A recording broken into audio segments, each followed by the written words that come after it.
system. Each spore that is in their skin has the information required to produce every single organism. There's almost no biodiversity between the orcs, and the orcs are able to get away with this because they have really fucking strong immune systems. Not only that, because there's no biodiversity, if an orc loses an arm, a mad dog can take another orc's arm to staple it on, and it'll work fine. But yeah, orcs are fungus. Not only that, their social structure actually works. I mean, the might makes right how it hasn't worked before with us. Well, that's because people didn't all agree that it worked. With orcs, it works because they all agree it works. Wait, what works? It makes little pods underneath the ground that have orc organisms in them. Most of these orc organisms are referred to as squigs, and there are a lot of different kinds of squigs, but they fill every fucking niche in the ecosystem that's present and sort of outcompete everything there. So, orcs are able to take over entire fucking ecosystems. That's interesting. Not only that, they can make their own, and not only that, they can take over any ecosystem. Like, no matter how harsh the environment, orcs can probably survive there if anything can survive there. So then after we get them an orcoid environment and various orc fungi, they're feeding the squigs and all that, you start getting Gretchen. Well, you get grots first, which are like Gretchen but dumber and smaller. And then you get grots, and grots are smart, and grots are relatively smart compared to well, Gretchen are relatively smart compared to grots. It's not good. But then you start getting, like, orcs. Now you have this whole green tide thing, you know, like, how can something like the orcs, how can the race like the orcs support themselves? Well, there are 60 Gretchen to each orc. So when you see a Wa and, you know, this great tide of fucking orcs, you're only seeing a very tiny percentage of the actual orc population. Because the orc population includes all the Gretchen, all of the Snotlings, who are away from the battle and are, you know, making shit and gathering food and getting kicked around. Do you ever see, like, a female, or what? The orcs don't have beaks in charge, but the idea of the law, and the orcs start reproducing rapidly at that rate. They start advancing technologically a great deal faster, and all their technological knowledge is actually hereditary. Huh. Yeah, they actually know all this stuff. That's why you have specific orcs that fit in specific niches. The mech boys actually have the knowledge to create every orc machine possible.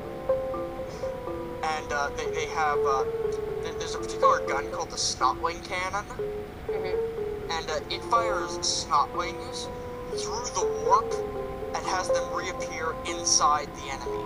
Like, actually inside their bodies.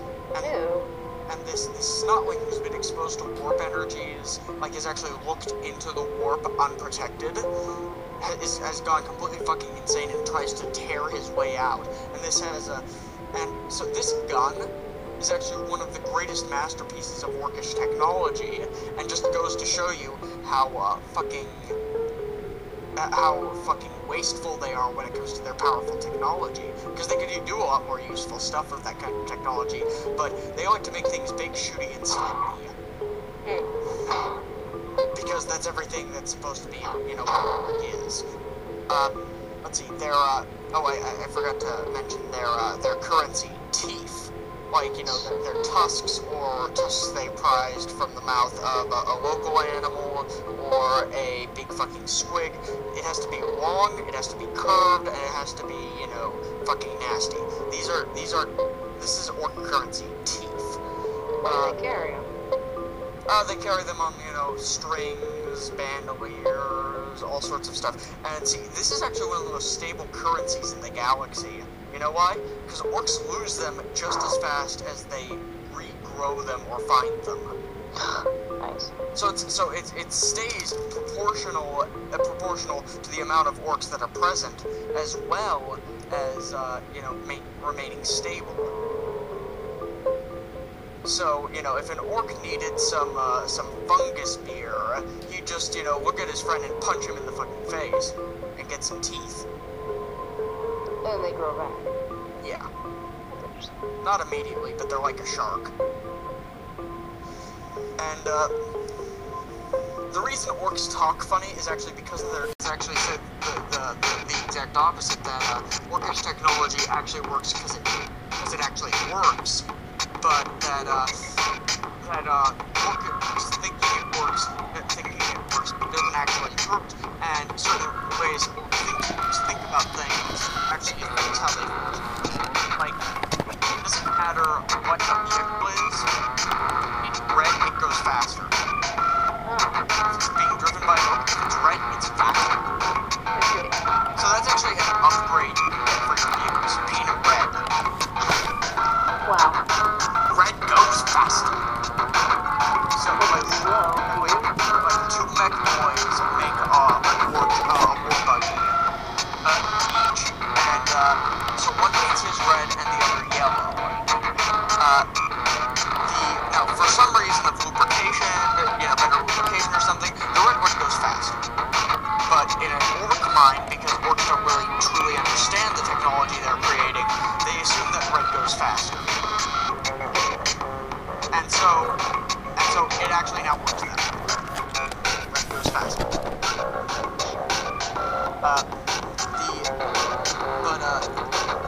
There was this one story that is still considered canon, and there's this gigantic war wagon that killed about 5 space marines. They were finally able to destroy it, and after the battle, they tried to drive this thing and use it against the orcs, but they couldn't because it wouldn't start. And then they looked at the engine to see if something had been destroyed in there, because they don't remember shooting the engine. And in there, where the engine should have been, was a big cardboard box that had painted on it in grease, vroom vroom.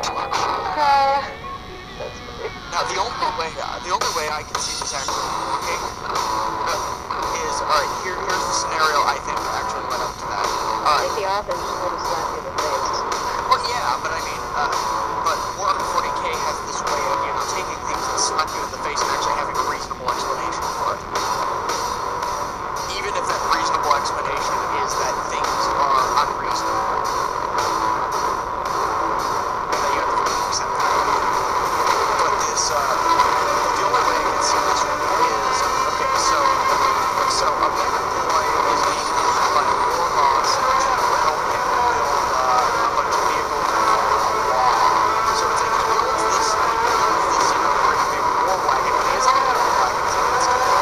So he's like, I'm gonna go use the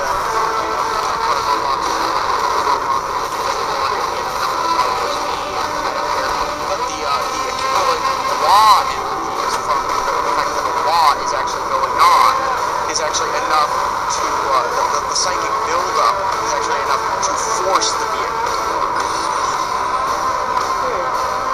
Yeah, this also goes in with orc hand weapons like their shooters and stuff. One of the earlier codexes said that their guns don't work if they were used by anyone else but an orc. But then this thing was thought to be retconned because it was discovered by an inquisitor that the reason for this was that early on in an orc civilization's development, when they developed shooters, the orc who owns the shooter customizes his gun